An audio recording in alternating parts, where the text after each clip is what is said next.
الحمد لله وسلام على عباده الذين اصطفى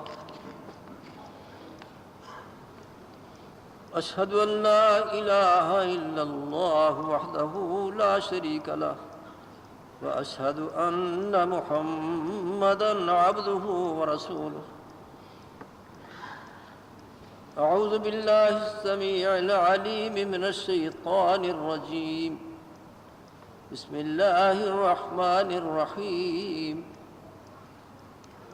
هو الذي أرسل رسوله بالهدى ودين الحق ليظهره على الدين كله ولو كره المشركون يا أيها الذين آمنوا هل أدلكم على تجارة تنجيكم من عذاب أليم تؤمنون بالله ورسوله وتجاهدون في سبيل الله بأموالكم وأنفسكم ذلكم خير لكم إن كنتم تعلمون يغفر لكم ذنوبكم ويدخلكم جنات تجري من تحتها الأنهار ومساكن طيبة في جنات عدن ذلك الفوز العظيم وأخرى تحبونها نصر من الله وفتح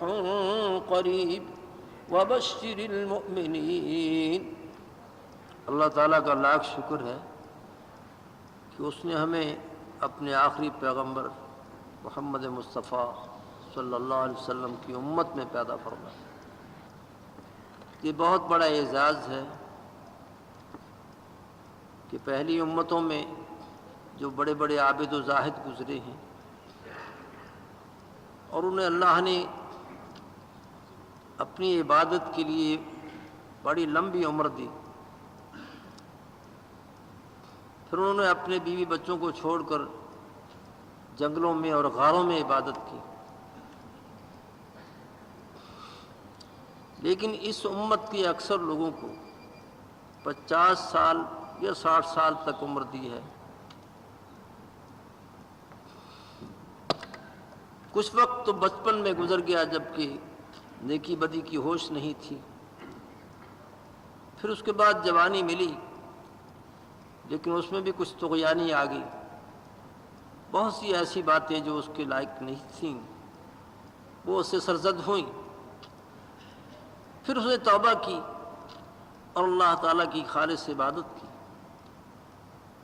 اب یہ تھوڑی سی جو عبادت ہے اس کے بدلے میں اللہ تعالیٰ پہلی امتوں کے بڑے بڑے عابد و زاہد لوگوں کو پیچھے کھڑا کر دیں گے اور اپنے محبوب کی امت کو جنت میں پہلے داخل فرما دیں گے۔ تو اس امت میں پیدا ہونا اور شامل ہونا بہت بڑی خوش نصیبی کی بات۔ اس کے ساتھ اللہ تعالیٰ نے جو اس امت کو دین بخشا ہے وہ آسان ہے، اس میں کسی پر اتنا بوجھ نہیں ڈالا گیا کہ جو وہ برداشت نہ کر سکے۔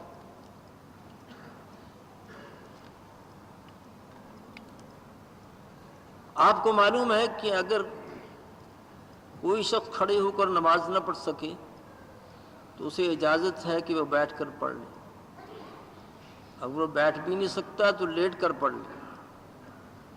میدان جنگ کے حالات بعض دفعہ بڑے نازک ہوتے ہیں، اجازت ہے کہ تم اگر جان بچانے کے لیے یا جگہ تبدیل کرنے کے لیے تمہیں بھاگنا پڑے تو بھاگتے بھاگتے جب تمہیں رکوع کرنے کا موقع آئے تو اس میں تھوڑی سا اپنا سر نیچے کر لو، اور جب سجدے کا وقت آئے تو پھر اور تھوڑا سا جھک جاؤ۔ اس طرح اگر تم بھاگتے ہوئے ایک رکعت پڑھ لو تو 4 رکعت کی بجائے اللہ تمہاری 1 رکعت ہی قبول فرما لیں گے۔ یہ بھی آپ کو معلوم ہے کہ اگر کوئی شخص اس طرح کا بیمار ہے کہ وہ پیشاب پر کنٹرول نہیں کر سکتا تو شریعت نے اسے اجازت دی ہے کہ ایک دفعہ پاک صاف ہو کر تم نماز کی نیت باندھ لو، اس کے بعد اگر تمہارا پیشاب بہہ رہا ہے تو پرواہ نہ کرو بلکہ مکمل کر لو، تمہاری وہ نماز قبول ہو جائے گی۔ اسی طرح اگر کسی شخص کو پیٹ کی تکلیف ہے اور اس کی ہوا خارج ہوتی ہے یا اس کو کچھ اس قسم کے اسہال آ رہے ہیں کہ کپڑے پلید ہو رہے ہیں، تو ایک دفعہ وہ اپنے کپڑوں کو صاف کر کے نماز پڑھنا شروع کر دے، اور اس کے بعد خواہ کتنی دفعہ وضو ٹوٹتا رہے اس کی وہ نماز قبول ہو جائے گی۔ یعنی دین میں اللہ نے آسانیاں رکھی ہیں، کسی کے لیے عمل کرنا مشکل نہیں ہے۔ دوسرا، اللہ تعالیٰ نے اسلام کو پوری دنیا میں سلامتی کے لیے بھیجا ہے کہ اس میں کسی دوسرے شخص پر ظلم کرنا جائز نہیں ہے، خواہ وہ کافر ہو، کسی کافر پر بھی ظلم کی اجازت نہیں۔ اگر وہ امن میں رہنا چاہتا ہو تو اس کو ڈنڈے سے مسلمان کرنا یہ جائز نہیں ہے۔ ہاں، وہ پرامن شہری کی حیثیت سے اگر رہتا ہو تو اسلامی حکومت کا یہ فرض ہوتا ہے کہ اس کی عزت کی حفاظت کرے، اس کی جان و مال کی بھی حفاظت کرے۔ اور اگر کوئی شخص بالکل پریشان ہے کاروباری لحاظ سے تو اس کے لیے اپنے بیت المال میں سے وظیفہ لگائے۔ اسلام اس طرح کا رحم اپنے اندر رکھتا ہے کہ ہر شخص اس کو قبول کر سکتا ہے۔ حضرت فاروق اعظم رضی اللہ تعالیٰ عنہ نے بازار میں ایک بوڑھے یہودی کو مانگتے ہوئے دیکھا تو فرمایا کہ بوڑھے بزرگ تم کیوں مانگتے ہو، یہ تو ذلت کی بات ہے۔ اس نے کہا میں جوانی میں مزدوری کرتا تھا، اب میں بوڑھا ہو گیا ہوں، کما نہیں سکتا۔ تو فرمانے لگے کہ جس کی جوانی ہمارے ملک کے کام آئی ہو وہ اب ذلیل ہو کر لوگوں سے بھیک مانگے، یہ ہمیں برداشت نہیں ہے۔ تم اپنے گھر میں بیٹھو، تمہیں عزت کے ساتھ بیت المال سے وظیفہ دیا جائے گا۔ تو اسلام یہ چاہتا ہے کہ دنیا میں امن قائم ہو اور ہر شخص کو سلامتی حاصل ہو، اس پر نہ کوئی ظلم ہو نہ زیادتی۔ حتیٰ کہ اگر کوئی شخص مسلمان ہو گیا ہے تو وہ خواہ کسی نیچ قوم سے ہو اور لوگوں کی نگاہ میں وہ ذلیل ہو، اسلام جب قبول کرتا ہے تو بڑے بڑے شاہزادوں کے برابر اس کو مقام ملتا ہے۔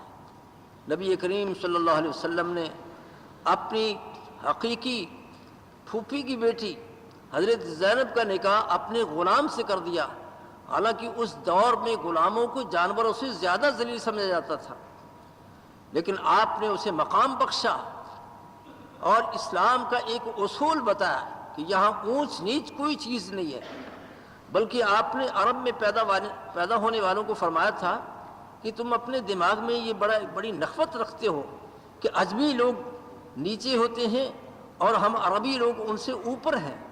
فرمایا اللہ فضل لعربی علی عجمی ولا لأحمر علی اسود، فرمایا کہ کسی عربی نسل والے کو دوسروں پر کوئی فضیلت نہیں ہے اور نہ رنگ کی وجہ سے کوئی کسی پر فضیلت رکھتا ہے۔ صرف فضیلت کس کے پاس ہے؟ جس کے پاس نیکی اور تقوی ہے۔ ان اکرمکم عند اللہ اتقاکم، تم میں سے سب سے زیادہ عزت والا وہ شخص ہے جس کے پاس اللہ کا خوف ہے، وہ اللہ سے ڈرتا ہے اور زندگی اللہ سے ڈر کے گزارتا ہے۔ وہ قدم قدم پر اللہ سے ڈرتا ہے کہ یہ میں قدم کوئی غلط سمت کی طرف سے نہیں اٹھا رہا۔ وہ جب زبان کو حرکت دیتا ہے تو پہلے یہ سوچتا ہے کہ میری زبان سے نکلنے والا کوئی کلمہ ایسا تو نہیں ہے کہ جس سے خدا ناراض ہو جائے۔ وہ جب ہاتھ ہلاتا ہے تو اللہ سے ڈرتا ہے کہ غلط قسم کا کام نہ کروں۔ تو اس طرح سے جو شخص اپنی پوری زندگی اللہ کے ڈر کے ساتھ گزارتا ہے تو اس کو اللہ تعالیٰ یہ مقام دیتے ہیں کہ وہ نبیوں کی اولاد سے بھی زیادہ عزت پاتے ہیں۔ شاہزادے اور نبی زادے اس مقام پر نہیں پہنچ سکتے جو نیکی اور تقوی والے جو مقام حاصل کرتے ہیں۔ تو اسلام نے ان خوبیوں کی بنا پر کسی کو مقام دیا ہے، کسی نسل کی وجہ سے اور کسی خاندانی کی بنا پر نہیں دیا۔ تو اسلام کے اندر ہر شخص کو اونچا مقام حاصل کرنے کے موقع حاصل ہوتے ہیں۔ اور اسی طرح اسلام نے یہ بھی بتایا کہ دنیا کے اندر اگر تم حالات کو دیکھو تو کافروں کے ساتھ معاہدہ کر سکتے ہو۔ یہود مدینہ کے ساتھ نبی کریم صلی اللہ علیہ وسلم نے یہ معاہدہ کر لیا تھا کہ اگر کوئی شخص تمہیں پریشان کرے گا تو ہم تمہاری امداد کریں گے، اور اگر کوئی شخص ہم پر زیادتی کرے اور حملہ آور ہو تو تمہیں ہمارے ساتھ مل کر اس کا مقابلہ کرنا چاہیے تاکہ شہر مدینہ کی حفاظت ہو۔ تو معاہدہ بھی کافروں کے ساتھ ہو سکتا ہے، حتیٰ کہ جناب نبی کریم صلی اللہ علیہ وسلم نے ان لوگوں کے دفاع میں جب میدان بدر فتح کیا تو آپ کو معلوم ہے کہ 70 بڑے بڑے کافر قتل ہو چکے تھے اور 70 آدمی گرفتار ہو گئے تھے۔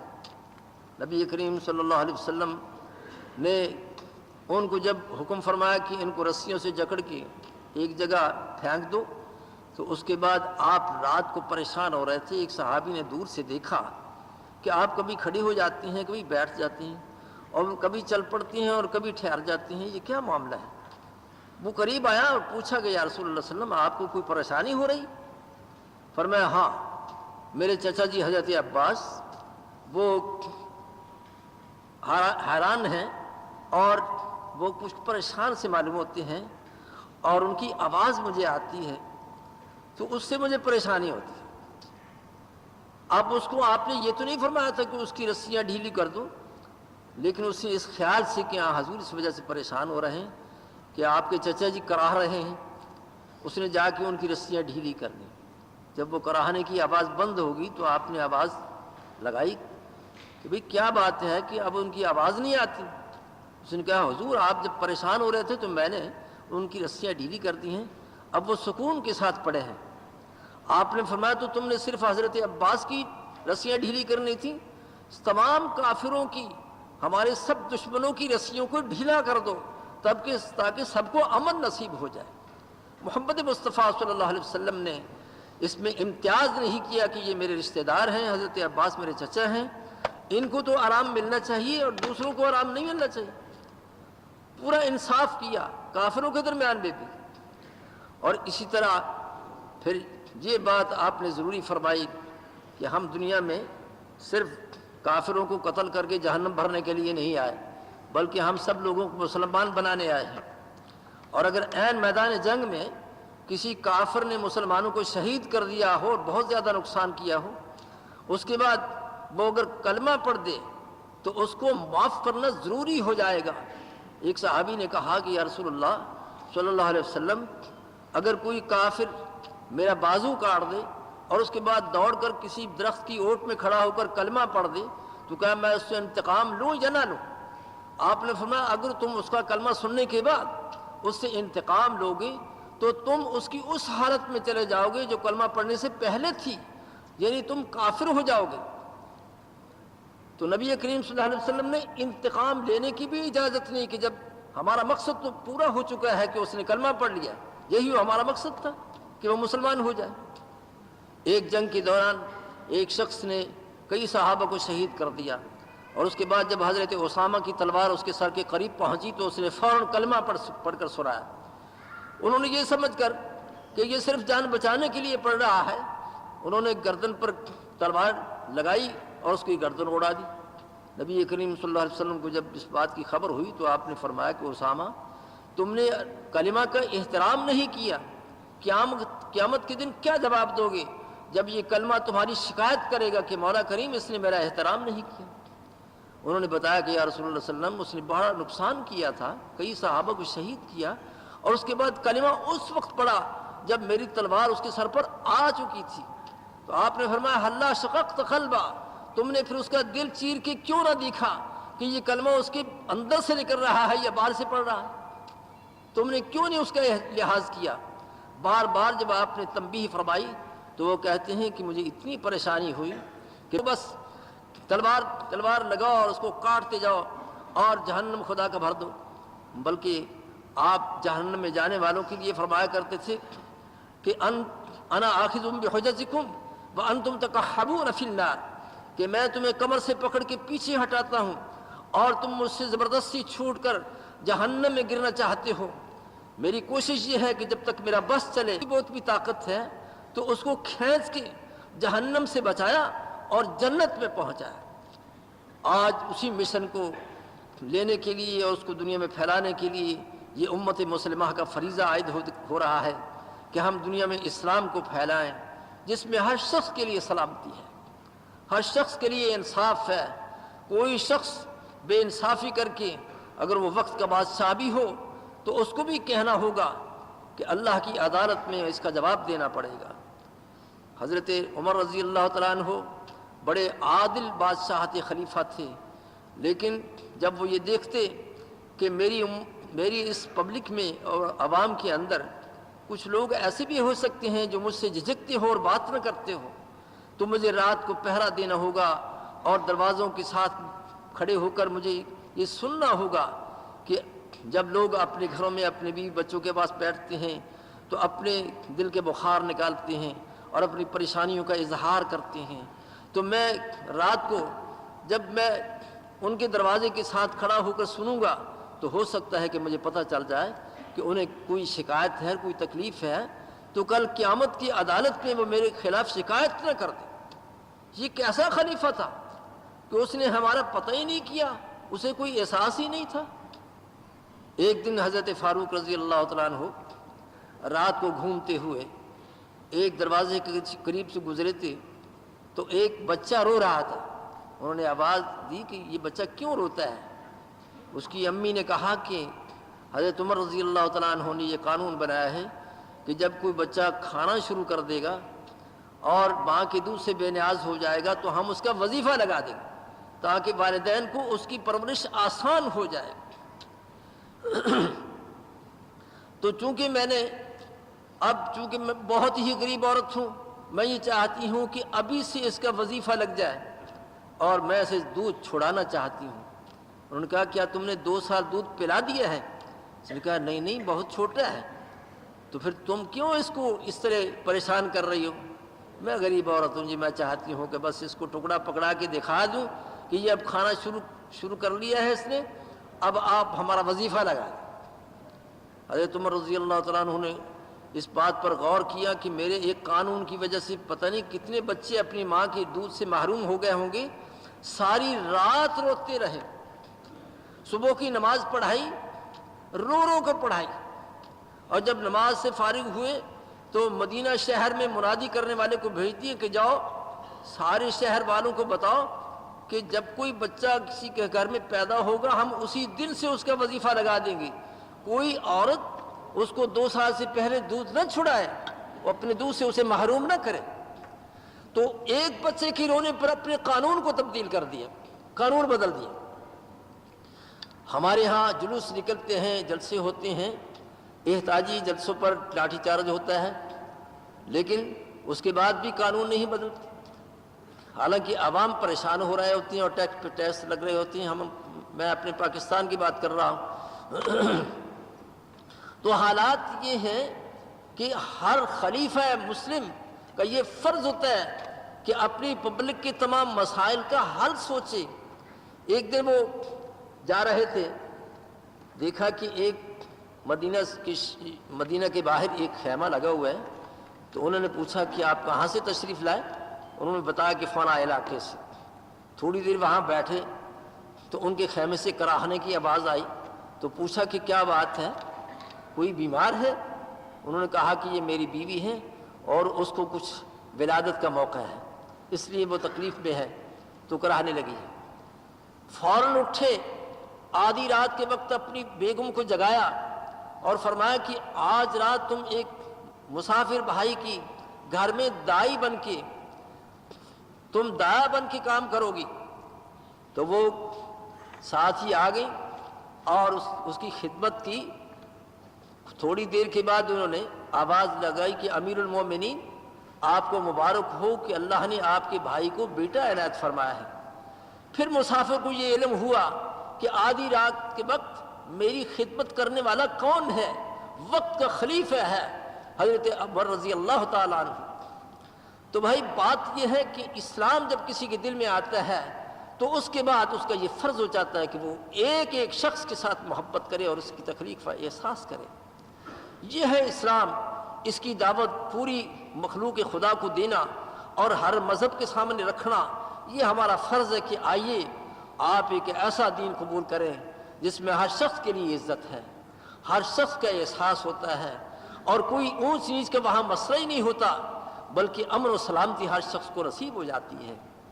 حضرت ابوبکر صدیق رضی اللہ تعالیٰ عنہ جب پہلے خلیفہ قائم ہوئے تو حضرت عمر فرماتے ہیں کہ میں نے آدھی رات کو دیکھا کہ ایک شخص کسی کے گھر میں داخل ہوتا ہے، پھر اس سے نکل کر کسی دوسرے کے گھر میں گھس جاتا ہے۔ میں نے سوچا کہ آدھی رات کو یہ کون سا آدمی ہے کہ جو لوگوں کے گھروں میں گھسا جا رہا ہے؟ تو میں ایک درخت کی اوٹ میں کھڑا ہو گیا کہ میں ذرا قریب سے ان کو پہچان لوں گا۔ جب وہ ایک گھر سے باہر نکلے تو پہچانا کہ یہ تو محمد مصطفیٰ کے یار غار ہیں، یہ خلیفہ اول ابوبکر صدیق ہیں۔ تو کہتے ہیں میں اس گھر میں داخل ہوا تو میں نے دیکھا کہ ایک نابینا عورت ہے، بوڑھی اماں بیٹھی ہوئی ہیں۔ میں نے پوچھا کہ یہ کون تھی؟ اس نے کہا کہ یہ مجھے تو علم نہیں کون ہے، لیکن یہ بڑی مدت سے آتے ہیں اور میرا پخانہ اور گھر کا کوڑا کرکٹ باہر پھینک کے جاتے ہیں، اور کسی چیز کی ضرورت ہو تو وہ مجھے بازار سے لا کے دیتے ہیں۔ یہ ابو بکر ہیں، خلیفہ رسول صلی اللہ علیہ وسلم۔ حضرت عمر رضی اللہ تعالیٰ کی آنکھوں میں آنسو آ گئے کہ اے اللہ کے محبوب، اللہ محمد مصطفیٰ کی یار غار تمہاری ریس اور تمہاری تقلید کون کر سکے گا؟ لیکن اللہ تعالیٰ نے فاروق اعظم کو بھی بڑی توفیق بخشی کہ انہوں نے عدل قائم کیا، اور اتنا بڑا عدل کہ ایک دفعہ ایک شخص کو کوئی شکایت تھی، آپ نے اعلان کر رکھا تھا کہ میں نے کچھ سرکاری کام بھی کرنے ہوتے ہیں، فلاں وقت سے لے کر فلاں وقت تک تم اپنی شکایات پیش کیا کرو، اس کے بعد مجھے موقع دو کہ میں بیٹھ کر کچھ لکھ سکوں۔ تو اب ایک شخص بے وقت آیا اور اس نے داستان لمبی شروع کر دی، تو تھوڑا سا غصہ آ گیا۔ آپ کے ہاتھ میں ایک ڈنڈا ہوتا تھا، صرف ایک ہاتھ لمبا، اس ڈنڈے کا اتنا روب تھا کہ ہماری توپوں میں اتنا روب نہیں ہے جتنا ان کے ڈنڈے میں روب تھا۔ انہوں نے معمولی سا ایک ڈنڈا لگا دیا، وہ دوڑنے لگا۔ آپ نے آواز دی ذرا ٹھہرو بات سنو۔ جب وہ قریب آیا تو آپ نے فرمایا کہ کل قیامت کے دن تم میرے خلاف شکایت کرو گے اور وہاں ڈنڈے لگاؤ گے، اسی دنیا میں مجھ سے بدلہ لے لو۔ اس نے کہا نہیں حضرت، یہ میری غلطی ہے کہ میں بے وقت آیا ہوں اور پھر آپ کا وقت ضائع کیا ہے۔ فرمانے لگے نہیں، یہ نہیں بات، میرا فرض ہے کہ آپ کی بات سنوں، اس لیے میری غلطی ہے، آپ مجھ سے بدلہ لے لیں۔ اس نے کہا کہ اللہ کی قسم میں نے آپ کو معاف کر دیا۔ اب جب اس نے قسم اٹھائی تو فرمانے لگے کہ اچھا پھر آپ تو جائیں۔ اس کے بعد اپنے گریبان کو پکڑ کے اپنے آپ کو کوس رہے ہیں اور بنابت کر رہے ہیں کہ عمر، تمہیں تمہارے ابا کے ڈنڈے یاد نہیں ہیں؟ تم جب اونٹ چراتے تھے تو وہ تمہیں ڈنڈے لگاتا تھا، اور آج تم اللہ کی مخلوق کو ڈنڈے لگاتے ہو۔ تمہیں اللہ نے یہ موقع دیا ہے تو اس کا یہ مطلب ہے کہ تم خلیفہ بن کے روپ ڈالو۔ اپنے آپ کو کوس رہے اور اس کے ساتھ ساتھ پھر رو رہے ہیں کہ اللہ مجھے معاف کر دینا۔ اللہ تعالیٰ ہمیں اسلام کی خدمت کرنے کی توفیق دے اور دنیا میں پھیلانے کی ہمت عطا فرمائے کہ اسی سے اللہ کی مخلوق کو امن نصیب ہو سکتا ہے اور اس دنیا میں عدل کی بہار آ سکتی ہے۔ آپ جانتے ہیں کہ حضرت علی رضی اللہ تعالیٰ خلیفہ راشد ہیں، ان کے دور میں آپ کی ایک زرہ گم ہو گئی تھی۔ انہوں نے ایک یہودی کے خلاف عدالت میں مقدمہ کر دیا، حالانکہ وہ خلیفہ تھے، وہ چاہتے تو اپنے ڈنڈے کے ساتھ بھی اس سے چھین سکتے تھے، لیکن نہیں، وہ انصاف کے تقاضوں کے مطابق انہوں نے مقدمہ پیش کیا۔ جج نے حکم دیا کہ اس یہودی کے برابر کھڑے ہو جاؤ۔ وہ وقت کے خلیفہ تھے اور محمد مصطفیٰ صلی اللہ علیہ وسلم کے داماد تھے، بڑی شان کے مالک تھے، لیکن عدالت نے ان کو حکم دیا کہ اس مدعا علیہ کے برابر کھڑا ہونا پڑے گا۔ تو جب وہ کھڑے ہو گئے تو انہوں نے کہا کہ آپ گواہی پیش کریں، کیونکہ البینۃ علی المدعی والیمین علی من انکر، کہ مدعی کے ذمہ ہوتا ہے کہ وہ شہادت پیش کرے، اور قسم کھا کر بری ہونے کا موقع صرف مدعا علیہ کے لیے ہوتا ہے۔ آپ کھڑے ہو کر بتائیں کہ آپ کے پاس کون گواہ ہے۔ انہوں نے بتایا کہ میرا بیٹا حسن وہ گواہی دے گا کہ یہ ذرا میری ہے۔ تو جج نے کہا کہ وہ تو آپ کا بیٹا ہے، وہ تو باپ کے خلاف بات نہیں کر سکتا، وہ گواہ ٹھیک نہیں ہے۔ تو فرمانے لگے کہ میرا جو غلام ہے کمبر، وہ شہادت پیش کرے گا۔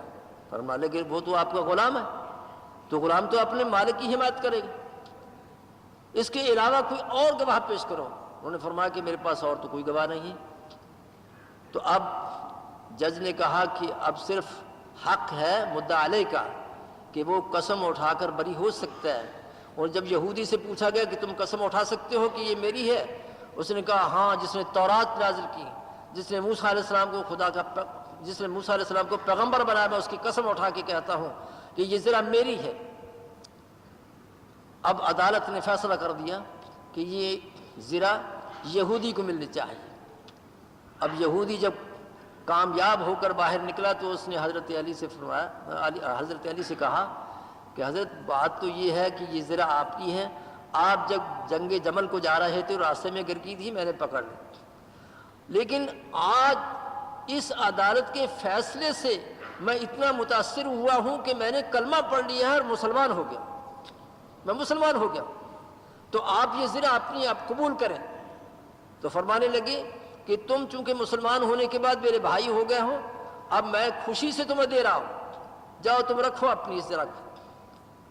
بعد میں جج نے حضرت علی رضی اللہ عنہ سے دریافت کیا کہ میں نے جب آپ کو یہ کہا تھا کہ آپ اس کے برابر کھڑے ہو جائیں تو میں نے آپ کی پیشانی پر شکن پڑے ہوئے دیکھے تھے، تو کیا آپ کا برابر کھڑے ہونا یہ غلطی ہے؟ انہوں نے کہا کہ نہیں، اس پر تو میں بہت خوش ہوا ہوں، بہت خوش ہوا ہوں کہ تم نے انصاف سے کام لیا ہے. لیکن تم نے مجھے یا ابو الحسن کہا تھا، اور عرب میں یہ عادت ہے کہ جب کسی کو ادب اور احترام کے ساتھ بلایا جاتا ہے تو اس کو باپ کی طرف نسبت کر کے یا بیٹے کے ساتھ نسبت کر کے بلاتے ہیں. تو تم نے کہا تھا کہ یا ابو الحسن، یعنی ادب کا لفظ بولا تھا. تم نے کہنا تھا کہ اے علی، اس کے برابر کھڑے ہو جاؤ.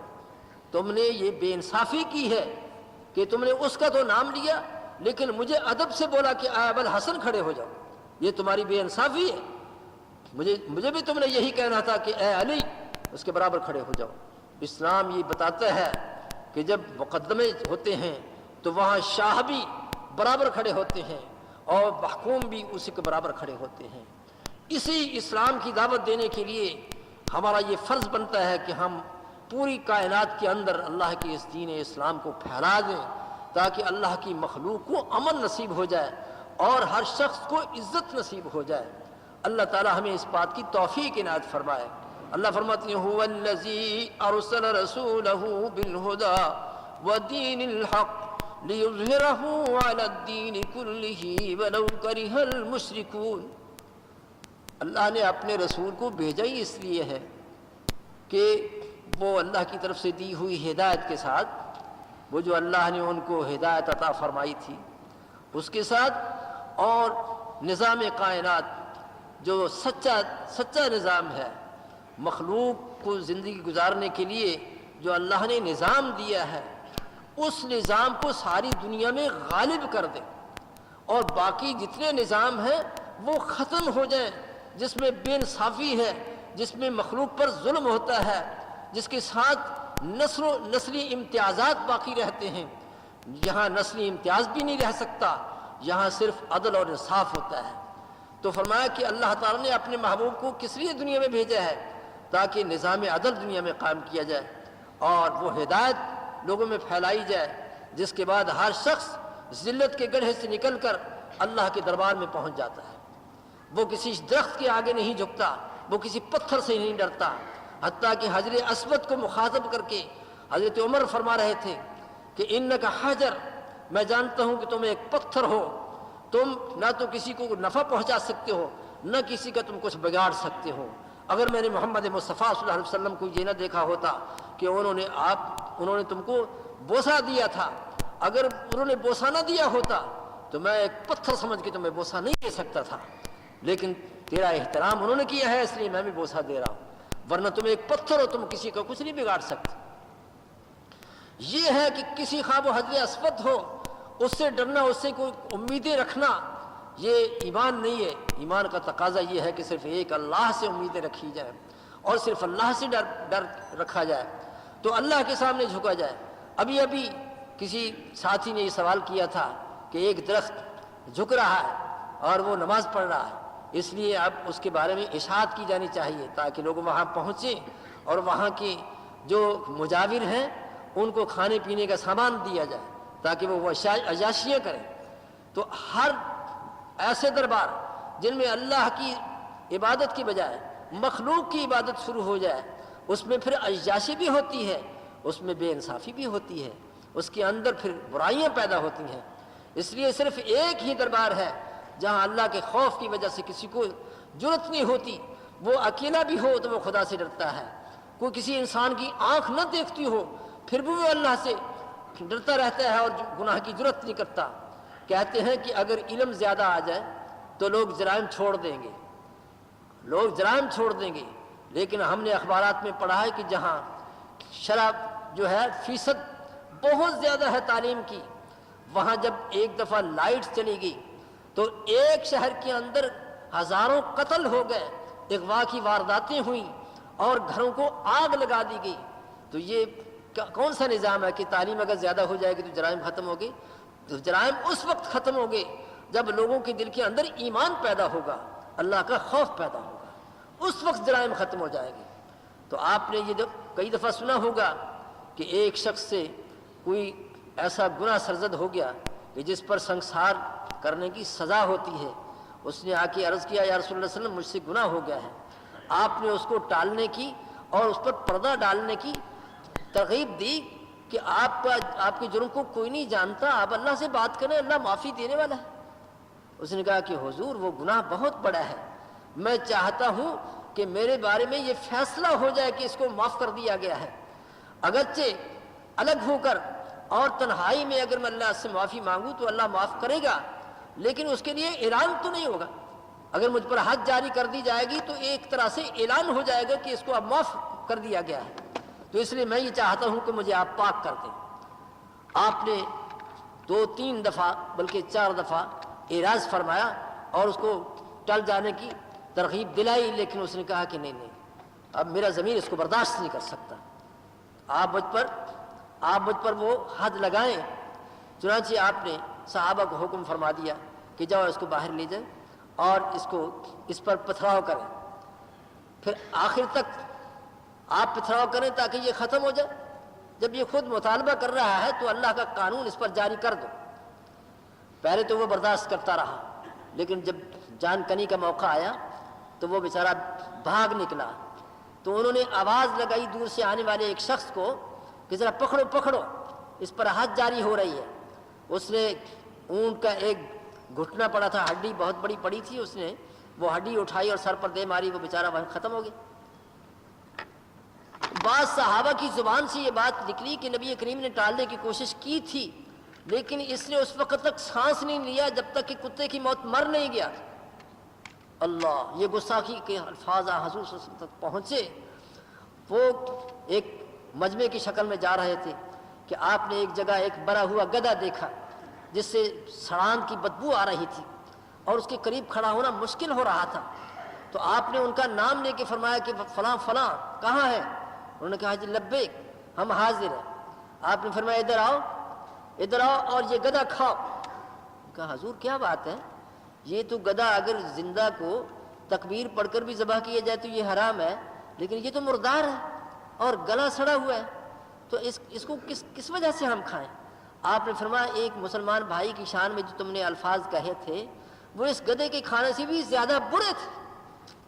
واللہ الذی بعثنی بالحق انہ الآن لینغمس فی انہار الجنہ، میں اس اللہ کی قسم کھا کے کہتا ہوں جس نے مجھے پیغمبر بنا کے بھیجا ہے کہ وہ اس وقت جنت کی نہروں میں غوطے لگا رہا ہے، جنت کی نہروں میں غوطے لگا رہا ہے، تم اس کے بارے میں اس قسم کے الفاظ کہتے ہو؟ اللہ!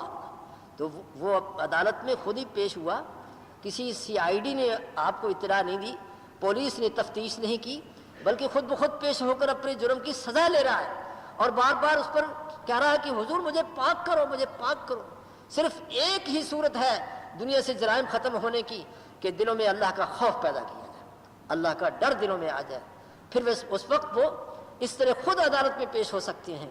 اسی طرح وہ عورت جس کے ساتھ اس نے برائی کی تھی، اس نے آ کے بتایا کہ حضور مرد تو چھپ سکتے ہیں لیکن عورتیں چھپ نہیں سکتی، میرے پیٹ میں اب وہ چیز موجود ہے جسے دیکھ کر ہر شخص یہ اندازہ کر سکتا ہے، اگرچہ میں کنواری تھی تو اب کون شخص مجھے کہہ سکتا ہے کہ یہ پاک ہے؟ تو آپ مجھ پر حد جاری فرمائیں۔ آپ نے فرمایا کہ تیرا بچہ جب تک پیدا نہ ہو تمہیں سزا نہیں دے سکتے۔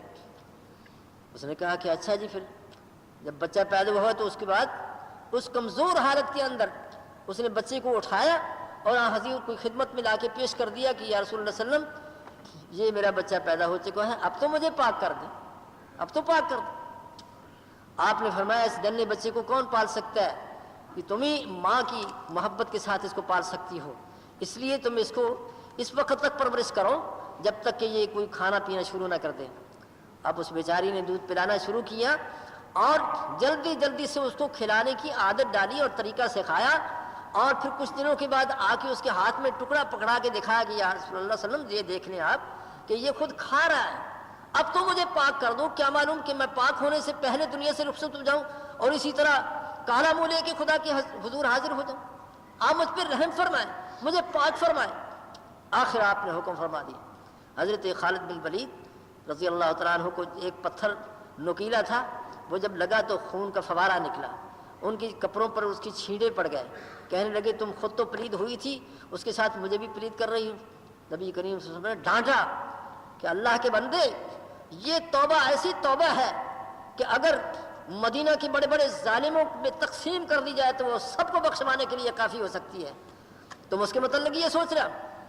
تو میں عرض کر رہا ہوں کہ یہ دور تھا کہ جس میں محمد مصطفیٰ صلی اللہ علیہ وسلم نے لوگوں کے دل کے اندر خوف خدا پیدا کر دیا تھا اور قیامت کے حساب کا ڈر ان کے اندر پیدا ہو گیا تھا۔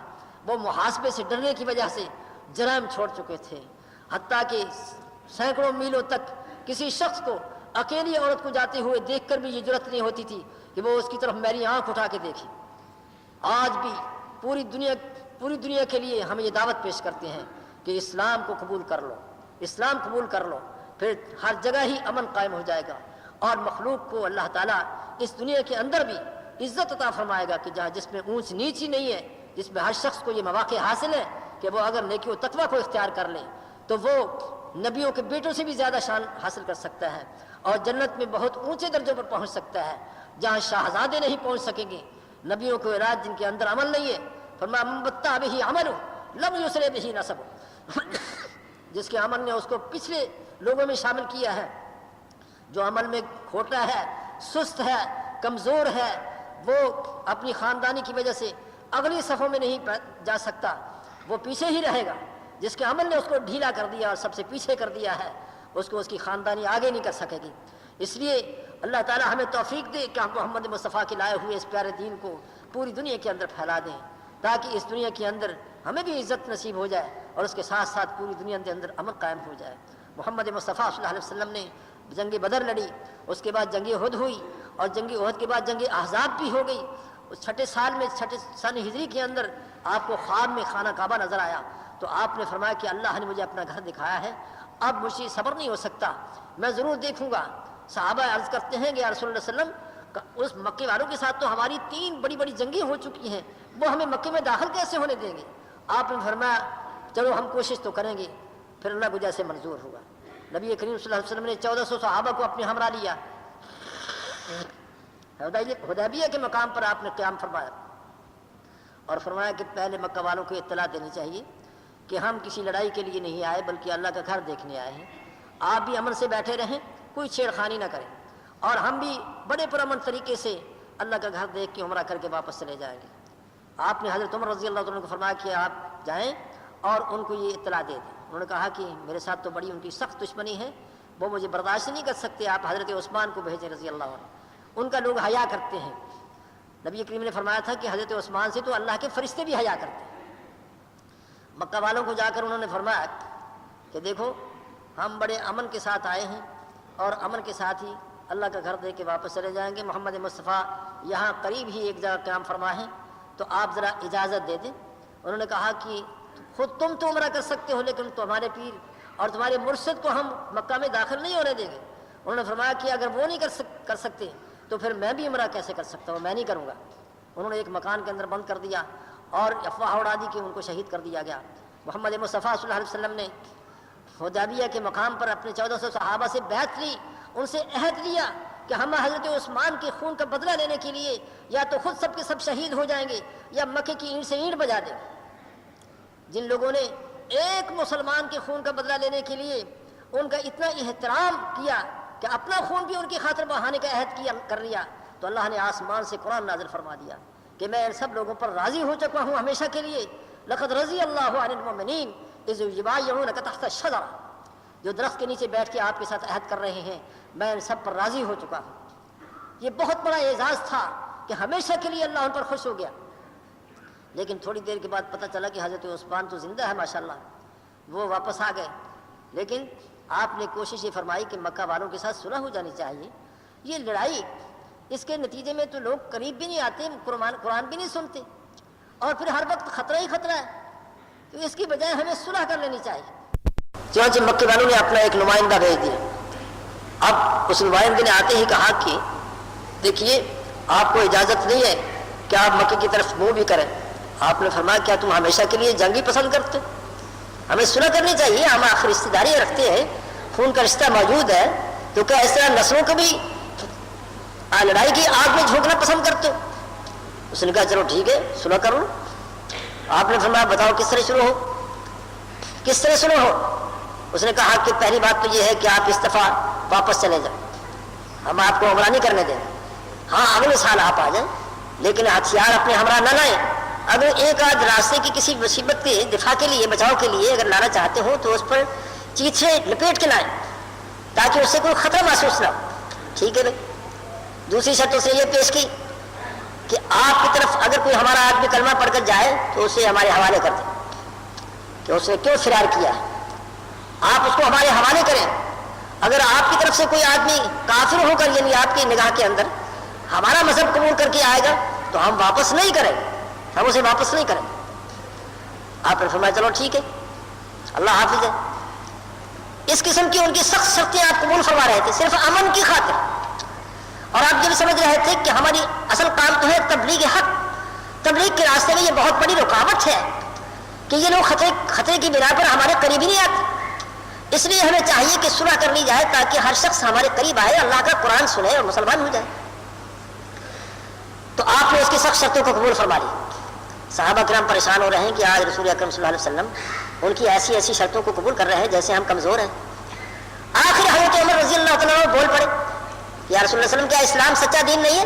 فرمایا ہاں سچا ہے. کیا اللہ کا وعدہ نہیں ہے کہ وہ ہماری مدد فرمائے گا؟ فرمایا ہاں ضرور مدد فرمائے گا اور اسلام کو سارے جہان میں پھیلائے گا. تو یا رسول اللہ علیہ وسلم آپ ان کی ایسی شرطیں کیوں قبول فرمائے گا؟ اس سے تو ہماری سیاسی شکست ہو رہی ہے. فرمایا میں اللہ کا رسول ہوں، جو کر رہا ہوں وہ ٹھیک کر رہا ہوں. ابھی واپسی پر مدینہ میں داخل نہیں ہوئے کہ اللہ نے راستے میں اعلان فرمایا کہ اِنَّا فَتَحْنَا لَكَ فَتْحًا مُبِينًا لِيَغْفِرَ لَكَ اللَّهُ مَا تَقَدَّمَ مِن ذَنبِكَ وَمَا تَأَخَّرَ. یہ تمہیں محسوس ہو رہا ہے کہ ہم سیاسی شکست کھا چکے ہیں، یہ شکست نہیں ہے بلکہ فتح مبین ہے. اس کے بعد میدان فتح ہوگی، اس کے بعد دنیا مسلمان ہوگی. چنانچہ اس طرح کے دوران ہزاروں مسلمان ہوئے. اس امن کی حالت میں لوگ مدینہ پہنچے اور لوگوں کے حالات دیکھے کہ اسلام نے ان کے اندر کتنی بڑی تبدیلی کر دی ہے کہ وہ محبت کرتے ہیں انسان سے، ہر ایک کا احترام کرنے لگے ہیں، اپنے سے کمزوروں پر رحم کرتے ہیں، بلکہ ان کو سیدنا سیدنا کہتے ہیں. جو اپنے غلاموں کو جنگل کے جانور سمجھتے تھے اب وہ ان کو اپنے صاحب کہتے ہیں، اپنے آقا اور مالک کہہ کے ان کو اعزاز کے ساتھ بلاتے ہیں. کتنا بڑا زبردست انقلاب آگے ہیں. تو بہت سے لوگ صرف یہی باتیں دیکھ کے مسلمان. نبی کریم صلی اللہ علیہ وسلم نے عین اس وقت ایک صحابی کو دیکھا کہ وہ دوڑے آ رہا ہے. تو آپ نے فرمایا کہ شاباش. اس نے کہا حضور مجھے جب پتا چلا کہ آپ یہاں قریب ہی تشریف فرما ہیں تو میں ایک مکان میں بند تھا، مجھے انہوں نے جکڑ رکھا تھا، میں نے رسیوں کو توڑا اور دروازہ کھولا اور میں آپ بھاگ کے آیا ہوں، تو آپ مجھے اپنی پناہ میں لے لیں. لیکن وہ جو نمائندہ تھا مکے کی طرف سے اسی کا وہ بیٹا تھا. اس نے کہا کہ جی جو شرط طے ہوئی ہے اس کے مطابق یہ میرا بیٹا ہمیں ہمارے حوالے کرو اور واپس دے دو. تو وہ رونے لگا کہ حضور انہوں نے ڈنڈے مار مار کے مجھے پریشان کر دیا اور میری ہڈیاں دکھیں کہ ٹوٹ رہی ہیں، تو آپ اگر ان کے حوالے کر دیں تو یہ قصاب مجھے ذبح کر دیں گے.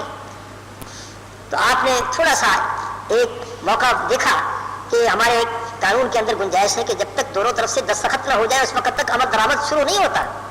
لیکن اس نے کہا کہ آپ اگر ہمارا بیٹا واپس نہیں کریں گے تو ہم شروع ہی نہیں کریں گے. آپ نے فرمایا جاؤ اللہ حافظ ہے، جاؤ ان کے ساتھ چلے جاؤ. انہوں نے جا کے ایک مکان کے اندر بند کر دیا اور ایک جلاد کھڑا کیا کہ اس پر پورے زور سے ڈنڈے لگاؤ، اس کو مزہ چکھاؤ بھاگنے کا اور فرار ہونے کا. اب وہ مار مار کے اس کو ہلکان کر رہا ہے اور ڈنڈوں سے اس کی خوب پٹائی کر رہا ہے. لیکن محمد مصطفیٰ کی صحبت سے فیض اٹھانے والے اس پیارے صحابی نے اتنے پیارے انداز میں اس کو سمجھایا کہ دیکھو بھائی، اگر تم کوئی کسر نکالنا چاہتے ہو تو نکال لو، کوئی حسرت باقی نہ رہ جائے، لیکن میرے بھائی ایک بات تو مجھے بتاؤ کہ تمہیں کیا غصہ ہے، کس وجہ سے تم مجھے مار رہے ہو؟ اس نے کہا کہ تم نے محمد مصطفیٰ صلی اللہ علیہ وسلم کو اپنا پیر و مرشد پکڑ لیا، تو اس وجہ سے ہم تمہیں ڈنڈے لگائیں گے۔ اس نے کہا کہ آپ کے پاس ان کی اتنی زندگی گزر گئی ہے، تو اس زندگی میں آپ کوئی انگلی رکھ سکتے ہیں کہ انہوں نے کبھی وعدہ خلافی کی اور کبھی جھوٹ بولا، کبھی خیانت کی اور کبھی کسی پر ظلم کیا ہو؟ تو آپ بتائیں ان کی زندگی میں کوئی ایسا داغ جس کی وجہ سے آپ ان کے خلاف ہو گئے ہیں؟ اس نے کہا کہ اگر سچی بات پوچھو تو دس سے شفقت رکھو، ان کی پرورش کیا کرو اور ہر شخص کے ساتھ محبت کرو، یہ کیا تعلیم غلط ہے؟ کہنے جی تعلیم بھی بہت پیاری ہے۔ تو کہنے لگے آپ خود ہی بتائیں کہ آخر اللہ کی عدالت میں آپ نے جانا ہے تو کس وجہ سے آپ ظلم کر رہے ہیں؟ اس نے کہا کہ مجھے سمجھ آ گئی، آپ مجھے کلمہ پڑھائیں اور مسلمان کر لیں۔ وہ جلاد ان کی تبلیغ سے متاثر ہو کر مسلمان ہو گیا۔ جب باہر نکلا تو اس نے بتایا کہ بھائی وہ تو سچا آدمی ہے، ہم کیوں اس کو ڈنڈے لگا رہے ہیں، وہ سچی بات کیا تھی۔ لوگوں نے کہا کہ یہ تو مسلمان ہو گیا، اس کی وجہ سے اور لوگ بھی متاثر ہو سکتے ہیں، ان کو کسی جیل خانے میں بند کرو اور اس کو ایسی پٹائی کرو، کوئی ایسا سنگ دل کھڑا کرو جو اس کی بات ہی نہ سنے۔ اب جناب تلاش کر کے ایک آدمی کو کھڑا کر دیا گیا، وہ بھی خوب پیٹ رہا ہے، ڈنڈے لگا رہا ہے، لیکن وہ اس کے ساتھ بھی ایسے پیار سے بات کرتے ہیں، اتنے پیار سے بات کرتے ہیں، یعنی ڈنڈے لگانے والے کے بارے میں بھی ان کے دل میں رحم موجود ہے کہ یہ جو دشمن ہے کہیں اللہ کے عذاب میں مبتلا نہ ہو جائے، کسی طرح میری بات سے یہ مسلمان ہو جائے تاکہ اللہ کے عذاب سے بچ جائے۔ وہ ڈنڈے لگانے والے کو اتنے پیار سے تبلیغ کرتے ہیں کہ وہ بھی مسلمان ہو۔ آخر کار جب باہر نکلا تو اس نے کہا کہ بھائی اسلام تو سچا دین ہے۔ اب لوگوں نے کہا کہ پکڑو۔ ان کے جو رشتہ دار تھے انہوں نے کہا کہ تم کیوں اس طرح ظلم کر رہے ہو، بھائی یہ ہمارا رشتہ دار ہے، ہم نہیں مارنے دیں گے۔ بھائی کیا ہوا؟ اس نے بتایا کہ اس نے تو یہ باتیں ہمیں بتائی ہیں اور یہ تو باتیں سچی ہیں۔ قاضی سلیمان صاحب منصور پوری اس کتاب میں جس میں نبی کریم صلی اللہ علیہ وسلم کی سیرت پاک پر انہوں نے تصنیف فرمائی ہے، اس میں وہ لکھتے ہیں کہ ابو جندل صحابی جس کو ڈنڈے لگ رہے تھے، اس کی تبلیغ سے 300 مکے کا کافر مسلمان ہوا، 300 آدمی مسلمان۔ یہ ہے وہ ذمہ داری اس امت کے ذمے کہ خواہ کوئی دشمن بھی ہو تو اس کے لیے بھی ایسی محنت کرے، اس طرح کی بات کرے کہ اس کے دل میں اتر جائے اور اللہ کے عذاب سے وہ بچ جائے۔ اللہ تعالیٰ ہمیں اس بات کی توفیق نصیب فرمائے۔ لیکن یہ دور کچھ ایسا گزر رہا ہے کہ جو خالص مسلمان ہیں ان کے بارے میں ہمارے دلوں میں حسد اور بغض آ گیا۔ چھوٹی چھوٹی باتوں پر ہمیں ایسی لڑائی کرتے ہیں کہ کلاشن کوفیں نکلتی ہیں اور چھریاں چاقو سے ہم اسے ذبح کر دیتے ہیں۔ پھر کسی کی عزت آبرو کی حفاظت کرنے کی بجائے اس کو لوٹنے میں فخر سمجھتے۔ محمد مصطفیٰ صلی اللہ علیہ وسلم نے خطبہ حجۃ الوداع کا جب ارشاد فرمایا تو اس میں آپ نے پوچھا کہ یہ کون سا دن ہے؟ لوگوں نے سمجھا کہ شاید آپ کو اس دن کا نام بدلنا چاہتے ہیں، وہ خاموش رہے۔ آپ نے فرمایا کہ یوم حج اکبر نہیں ہے، یہ حج کا دن نہیں؟ ہاں جی ہاں۔ فرمایا یہ کون سا مہینہ ہے؟ پھر وہ خاموش رہے تو آپ نے فرمایا یہ ذوالحج کا مہینہ ہے۔ پھر وہ خاموش رہے تو آپ نے فرمایا یہ ذوالحج کا مہینہ نہیں ہے، ایک حرمت والا مہینہ۔ ہاں جی بالکل ٹھیک ہے۔ فرمایا یہ کون سا شہر ہے؟ ان کی خاموشی پر آپ نے فرمایا یہ بلد حرام نہیں ہے، حرمت والا عزت والا مہینہ۔ یعنی جس کی حرمت یہ ہے کہ کافی دور میلوں تک اس کے اندر اگر کوئی شکار آ جائے اس کو ہم شکار نہیں کر سکتے، کوئی خرگوش آ گیا ہے، کوئی تیتر بٹیر آ گیا ہے، کوئی حاجی صاحب، کوئی دوسرا شخص اس کو شکار نہیں کر سکتا، کہ یہ اس زمین کی حرمت ہے۔ اور حتیٰ کہ اگر کوئی کانٹے دار جھاڑی وہاں اگائی ہے تو اس کا کانٹا توڑنا بھی حرام ہے، کہ یہ اس مقدس زمین کا ادب ہے کہ اس کا کانٹا بھی نہ توڑے۔ اور اس کے ساتھ آپ نے فرمایا کہ یوم حج اکبر ہے کہ جہاں اللہ تعالیٰ بڑے بڑے پاپی اور گناہ گاروں کو معافیاں دے رہا ہے، اور یہ وہ مہینہ ذوالحج ہے جس کے اندر کوئی شخص اپنے باپ کے قاتل کو بھی کچھ نہیں کہہ سکتا۔ حضرت ابراہیم علیہ السلام کی اولاد میں سے بہت سے لوگوں نے ان کا سارا دین ختم کر دیا، لیکن ایک یہ مصرع قائم رکھا کہ وہ جو حرمت والے 4 مہینے ہیں ان میں ہم کسی کے ساتھ لڑائی نہیں کر سکتے۔ ان مہینوں کے اندر اگر کسی کا باپ کا قاتل بھی سامنے آ گیا تو وہ اسے کچھ نہیں کہہ سکتے تھے، اور انہی مہینوں کے اندر وہ بڑی کھلے بندوں وہ باہر جاتے تھے، تجارت اور کاروبار کرتے تھے، لیکن دوسرے مہینوں میں وہ ڈرتے ہوئے اپنے گھروں میں سہمے رہتے تھے۔ نبی کریم صلی اللہ علیہ وسلم نے فرمایا کہ ذوالحج مہینہ کی حرمت ہے، اسی طرح یوم حج کی بڑی حرمت، اسی طرح مکہ کی حرمت ہے۔ یہ تین حرمتیں اگر جمع کر دی جائیں تو وہ ایک مسلمان کی حرمت کے برابر بھی نہیں ہو سکتے۔ کہ خانہ کعبے کو ڈھا دینا، گرا دینا اتنا بڑا جرم نہیں ہے جتنا کسی مسلمان محمد مصطفیٰ کے غلام کو ذلیل کرنا اور اس کو پریشان کرنا جتنا بڑا جرم ہے۔ لیکن آج اس کا احترام کون کرتا ہے؟ ہر مسلمان کی عزت و آبرو وہ کی دھجیاں اڑ رہی ہیں اور ان کو ڈکیت اور چور لوٹتے ہیں، پریشان کر رہے ہیں۔ استغفر اللہ۔ اس کی کیا وجہ ہے؟ اس کی وجہ یہ ہے کہ ہم نے محمد مصطفیٰ کا وہ دین لوگوں میں پوری طرح پھیلایا ہی نہیں، ان پر پوری توجہ ہی نہیں دی کہ تمہیں اللہ نے کون سا پیارا دین دیا ہے۔ اگر یہ تمہارے اندر آ جائے تو تمہیں ہر شخص دیکھ کے خود ہی مسلمان ہو جائے، تمہارا کردار دیکھ کے دنیا مسلمان ہو جائے، تمہارے اخلاق دیکھ کے لوگ مسلمان ہو جائے۔ لیکن تمہارا تو بولنا ہی کر رہا ہے، تمہارے اندر کڑواہٹیں پیدا ہو چکی ہیں۔ اللہ تعالیٰ ہمیں توفیق دے کہ ہم محمد مصطفیٰ کے لائے ہوئے اس پیارے دین کو اپنے ایک ایک رگ میں شامل کر لیں، اور ہم جب لوگوں کو نظر آئے تو ایک مسلمان محمد مصطفیٰ کے غلام کی حیثیت سے نظر آئے۔ یہ نہ ہو کہ اپنی مرضی سے اپنی شکلیں بنا لیں۔ محمد مصطفیٰ نے تو اپنی امت کو ایک شکل بھی بتائی ہے اور ایک وردی عنایت فرمائی ہے، اس کے مطابق دور سے پہچانا جا سکتا ہے کہ یہ محمد مصطفیٰ کا غلام ہے۔ حتیٰ کہ جب اس دنیا سے رخصت ہوتا ہے اور اپنی قبر میں داخل ہوتا ہے تو پھر سے دور سے پہچانتے ہیں کہ یہ اس چہرے والا محمد مصطفیٰ کا غلام ہوگا، یہ رسول اللہ کا غلام ہوگا۔ ہم نے محمد مصطفیٰ جو ساری کائنات میں سے سب سے زیادہ حسین و جمیل ہے، ان کی وہ دی ہوئی وردی کو تو ختم کر دیا ہے، لیکن دوسرے لوگوں کی نقل میں ہم نے محمد مصطفیٰ کا حسن بھی ختم کر دیا، وہ پہچان بھی ہماری ختم ہو چکی ہے۔ اللہ کبھی تنہائیوں میں غور و فکر کی ہمیں توفیق بخشے کہ ہم اس میں سے کیا حاصل کر رہے ہیں۔ کیا محمد مصطفیٰ کا چہرہ ساری کائنات سے بہتر نہیں تھا؟ وہ کیا سب سے زیادہ حسین نہیں تھے؟ تو جو حسین و جمیل ہوتے ہیں ان کی نقل اتارنے میں تو حسن نصیب ہو سکتا ہے، لیکن جو دوسرے بدشکل ہیں ان کی نقل اتارنے سے آپ کو کیا ملے؟ تو اگر ہم اپنے اخلاق کے اندر بھی محمد مصطفیٰ کا رنگ پیدا کر لیں، اپنی شکل میں بھی محمد مصطفیٰ صلی اللہ علیہ وسلم کا طریقہ اختیار کر لیں اور اپنے کردار کو بھی محمد مصطفیٰ کی سنت پر لے آئیں، تو انشاءاللہ آپ اس دنیا میں کامیاب ہوں گی، آپ کا دین پورے جہان میں پھیلے گا اور ہر شخص آپ کا مطیع ہونا اپنے لیے فخر سمجھے۔ آپ جانتے ہیں کہ محمد بن قاسم 17 سالہ کا ایک نوجوان جب سندھ پر حملہ آور ہوا، ایک اپنی بہن کی پکار پر آیا اور اس نے سندھ کو فتح کیا۔ کچھ دنوں کے بعد انہیں واپس جانا پڑا تو سندھ کی جوان لڑکیاں اور وہاں کے بوڑھے ہندو ہاتھ باندھ کے کھڑے تھے کہ محمد بن قاسم ہمیں یتیم کر کے نہ جانا، آپ ہمارے باپ ہیں۔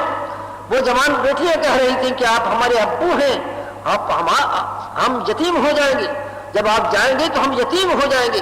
جب ہماری اپنی حکومت تھی اس وقت ہماری عزت کو لوٹا جاتا تھا، ہمارے پیسے بھی ظلم کی وجہ سے ختم ہو جاتے تھے، لیکن آج جب کہ آپ نے کچھ دن یہاں حکومت کی ہے ہماری عزتیں محفوظ ہو گئی ہیں، ہماری عزتیں محفوظ ہو گئی ہیں۔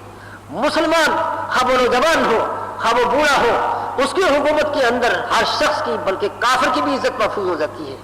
تو آج دنیا میں اس پیغام امن کو پھیلانا ہمارا فرض بنتا ہے، اور اسلام کا وہ رنگ جس کے ساتھ ہر شخص اسلام کو قبول کرتا ہے، اللہ توفیق دے کہ ہم سب اس پر عمل کرنے والے بن جائیں اور اس کی اشاعت کو اتنا عام کر دیں کہ ہر شخص کو اسلام نصیب ہو جائے تاکہ اس کی دنیا بھی بن جائے، اس کی آخرت بھی بن جائے۔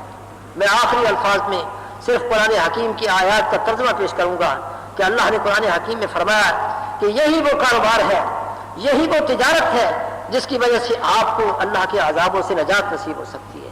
باقی آپ جتنی بڑی تجارت کر لیں، چین کے ساتھ رابطے کر لیں، جاپان چلے جائیں، آپ بڑی بڑی ملیں قائم کر دیں، بڑے بڑے اونچے کاروبار کریں، کروڑ پتی بن جائیں، ارب پتی ہو جائیں، اس سے آپ کو عذاب سے نجات نہیں ہو سکے گی، بلکہ اس کا حساب سخت سخت ہو جائے گا۔ آپ اللہ کے 50,000 سال کی عدالت میں سیدھے کھڑے کر دیے جائیں گے، اور جب تک پوری زندگی کے حسابات نہیں دیں گے اس وقت تک آپ کی جان نہیں چھوٹے۔ یہ دنیا بہت زیادہ جمع کرنے کا فائدہ صرف حساب کی سختی ہے، لیکن اللہ کی راہ میں اگر خرچ کرنے کی توفیق نصیب ہو جائے تو پھر یہی جنت کا ٹکٹ بھی بن سکتا ہے. غریبوں پر رحم کیا جائے, مسکین سے محبت کی جائے اور اللہ کی راہ میں خرچ کیا جائے. جو بے دین ہیں انہیں اس لیے دیا جائے تاکہ یہ ہماری الفت کو قبول کر کے اسلام قبول کر لیں. تو اس طرح سے اللہ کی راہ میں لٹریچر تقسیم کیا جائے, اس طرح اللہ کی راہ میں یہ پیسہ لگا دیا جائے تو وہ جنت کا ٹکٹ بھی بن سکتا ہے. لیکن صرف اپنی دنیا بنانے اور چمکانے کے لیے اگر دولت جمع کی جائے گی تو وہ آپ کے حساب کو سخت سے سخت تر کر دے گی. حتیٰ کہ وہی دولت جو آپ نے بڑی محبت سے اکٹھی کی تھی اور بینکوں میں جمع کی تھی, وہی دولت گنجا سانپ بن کے آپ کے گلے میں لٹک جائے گی اور جب ڈسے گی اور کہے گی کہ انا کنزک انا مالک, میں تیرا خزانہ ہوں, میں تیری دولت ہوں جو تم نے بڑی محبت سے اور پسینے بہا بہا کے جمع کی تھی, وہ میں تیری دولت ہوں, اب میرا بھی ذرا مزہ چکھو, میرا مزہ چکھو. اس کے زہر کی وجہ سے اس کی جان نکل رہی ہے, لیکن وہاں فیصلہ یہ ہے کہ جان نہیں نکلنے دے گی. یہ مصیبت اور یہ عذاب ہمیشہ رہے گا. اللہ تعالیٰ ہمیں توفیق دے کہ ہم حلال طریقوں سے کمائیں اور پھر حلال راہوں میں لگائیں اور اس طرح اللہ کے حضور اللہ کی عدالت میں کامیاب ہو جائیں. تو اس کے ساتھ ساتھ میں عرض کروں کہ اللہ فرماتے ہیں تمہیں کیا معلوم ہے کہ وہ تجارت کون سی ہے جس سے آپ کو عذاب سے نجات نصیب ہو سکتی ہے. وہ تجارت یہی ہے کہ اللہ کو ماننے کے بعد اس کے رسول کو مانو اور رسول کو ماننے کے بعد پھر اس دین کو دنیا میں پھیلانے کی محنت کرو, اس کے لیے قربانیاں دو. اس کا انعام کیا ملے گا کہ تمہارے گناہ اللہ معاف کر دے گا اور پھر اللہ تعالیٰ تمہیں جنت میں آباد کر دے گا. وہ جنت کیسا پیارا ہے کہ اس کے باغات کے اندر 4 قسم کی نہریں بہ رہی ہیں. شہد کی نہر ہے اور پھر دودھ کی نہر چلتی ہے اور پھر شراب طہور کی نہر ہے اور پانی ایسا صاف شفاف کہ لاکھوں سالوں کے بعد بھی اس میں کوئی کینکر اور کوئی میل نہیں آتی, اور اتنا پاک صاف شہد کہ وہ لاکھوں کروڑوں سالوں کے بعد کبھی کڑوا بھی نہیں ہوگا, اور دودھ ایسا صاف کہ اگر آپ لاکھ سال کے بعد بھی اس نہر سے ایک گھونٹ اٹھا کے پی کے دیکھیں تو وہ ایسے معلوم ہوگا جیسے ابھی تازہ دودھ تھنوں سے نکلا ہے.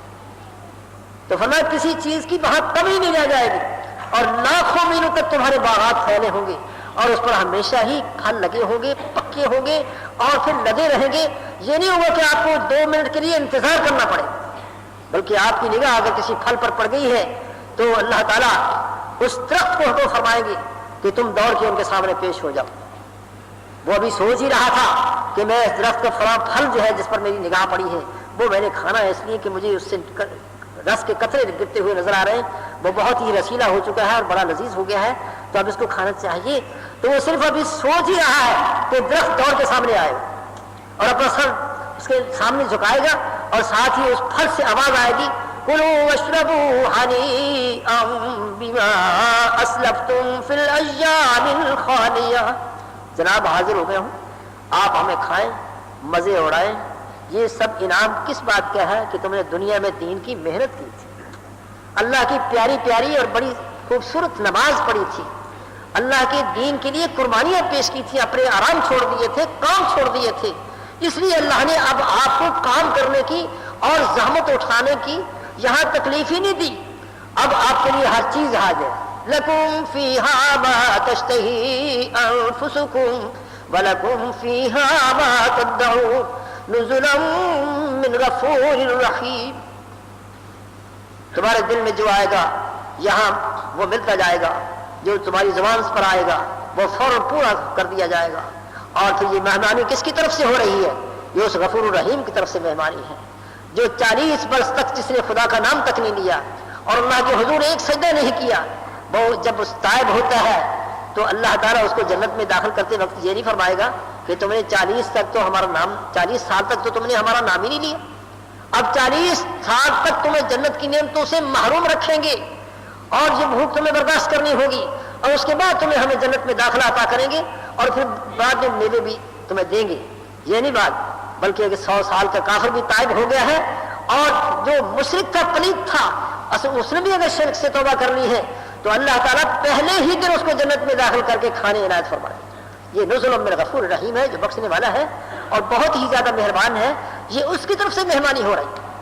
اللہ تعالیٰ ہمیں سچی توبہ نصیب فرمائے, اور اگر پہلے ہمارے اعمال میں کچھ کمی ہے تو اللہ توفیق دے کہ ہم اس کمی کو پورا کریں, اور اللہ توفیق دے کہ ہم سستیاں چھوڑ دیں, یہ سستی چھوڑ دیں اور غفلت کو چھوڑ کے اللہ کا ذکر کرتے رہیں اور اللہ کے دین کی پھیلانے کی محنت کریں تاکہ اس کے نتیجے میں اس دنیا والوں کو بھی امن اور عزت اور برکت نصیب ہو اور اس کے نتیجے میں اللہ ہماری قبروں کو بھی روشن کر دے اور جانے والوں کو اللہ سب کو معاف فرما دے۔ اللہ تعالیٰ کے حضور یہ میری بھی دعا ہے، آپ سبھی کی التجا ہے کہ آپ ہمیشہ یہ دعا جاری رکھیں کہ اللہ اپنی مخلوق کو صحیح دین نصیب فرمائے، صحیح دین نصیب فرمائے۔ اللہ فرماتے ہیں جنت کے انعامات تو بہت بڑی بات ہے کہ ہمیشہ ہمیشہ کے انعام ہیں، لیکن تمہاری پسند یہ ہے کہ دنیا میں بھی ہمیں حکومت نصیب ہو اور اللہ کی طرف سے ایسی مدد حاصل ہو کہ ہمیں لڑنا بھی نہ پڑے۔ تو فرمایا بشر المومنین، سچے ایمان والوں کو آپ خوشخبری دیں کہ میں ایسا ہی کروں گا، اگر تم دین کی محنت شروع کر دو تو بغیر ہتھیاروں کے فتح عطا کروں گا اور پوری دنیا میں تمہاری حکومت ہوگی۔ اللہ تعالیٰ ان انعامات کو حاصل کرنے کی ہمارے اندر توفیق پیدا فرمائے، اور اس کے ساتھ ساتھ آپ جن لوگوں کو دیکھتے ہیں کہ وہ دین کے لیے محنت کر رہے ہیں ان کا پورا پورا ساتھ دیں اور ان کے ساتھ وقت کی قربانی، آرام کی اور اپنے کام کی قربانی دیں تاکہ اللہ کا دین دنیا میں پھیل جائے۔ یہی ایک مقصد وحید ہے جس کے لیے اللہ تعالیٰ نے اپنے محمد مصطفیٰ کو دنیا میں بھیجا تھا کہ باطل دینوں کو ختم کر دو جس میں نسلی امتیازات ہیں اور بے انصافی ہوتی ہے اور ظلم ہوتا ہے، صرف اسلام دنیا میں پھیلاؤ جس کے اندر امن اور سکون ہے اور ہر ایک کو عزت نصیب ہوتی ہے۔ وآخر دعوانا الحمدللہ رب العالمین۔